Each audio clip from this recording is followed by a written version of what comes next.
है और नए शब्द है। ठीक है, तो शब्द निर्माण में क्या है, नीर दूर शा, है ना, नीर दूर शा, तो ये है मूल शब्द। अब इसको हम मिलाएंगे तो कैसे बनेगा, निर्बल, निर्बल, ठीक है, दूर बल क्या है, दुर्बल, सबल क्या है, सबल, ठीक है।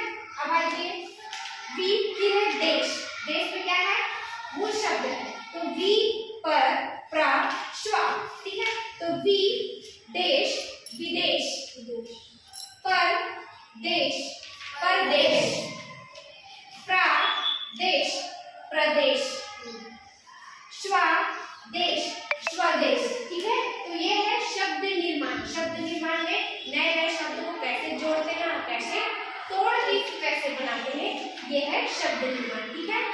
ओके।